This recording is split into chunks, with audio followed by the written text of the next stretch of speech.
देश का राजनीतिक माहौल इस वक्त कैसा है, ये इससे पता चलेगा कि अगर आज चुनाव हुए तो किसे कितनी सीटें मिलेंगी, 2024 के मुकाबले कितनी सीटें मिलेंगी। इंडिया टुडे सी वोटर एमओटीएन यानी मूड ऑफ द नेशन सर्वे सामने आया है, जिसमें ये सवाल पूछा गया कि अगर आज चुनाव हुए तो किसे कितनी सीटें मिलने का अनुमान है, कितनी सीटें मिलेंगी, सर्वे किया गया। सबसे पहले आप देख लीजिए एनडीए की सीटें 324 यहां पर नजर आती हैं, यानी +31 होती हुई नजर आती हैं।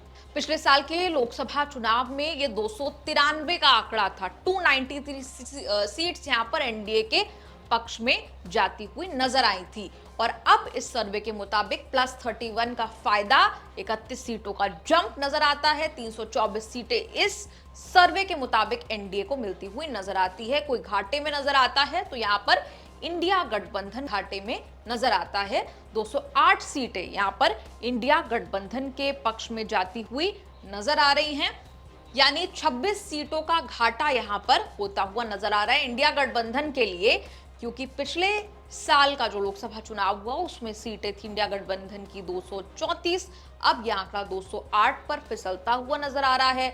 अभी चुनाव हुए तो की स्थिति इस सर्वे में दर्शाई गई है।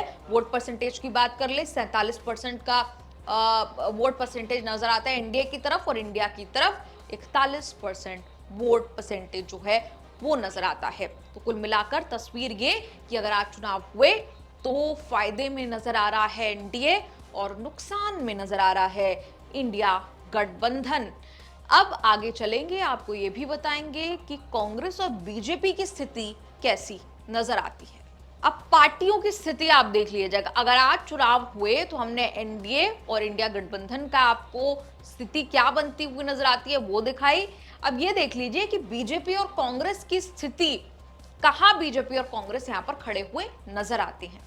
जो बीजेपी 2024 में 240 पर थी, वो बीजेपी अब प्लस होती हुई 260 पर नजर आ रही है। 260 सीटें लेती हुई नजर आ रही है इस सर्वे के मुताबिक। वहीं कांग्रेस की बात कर ले तो 2 सीटें कम ही नजर आ रही हैं। पहले भी 2024 में भी 100 यानी शतक नहीं बना पाई थी, अब शतक से कम, 99 से भी कम 97 सीटें यहां पर मिलती हुई नजर आ रही हैं सर्वे के मुताबिक।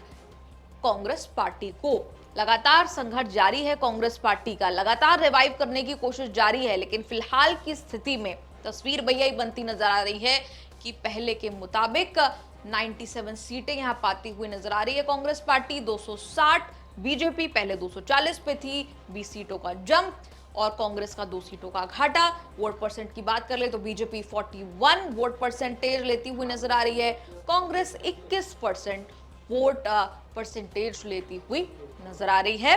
आपका इस रिपोर्ट पर क्या कुछ कहना है, कमेंट्स में लिखकर अपनी राय जरूर दें।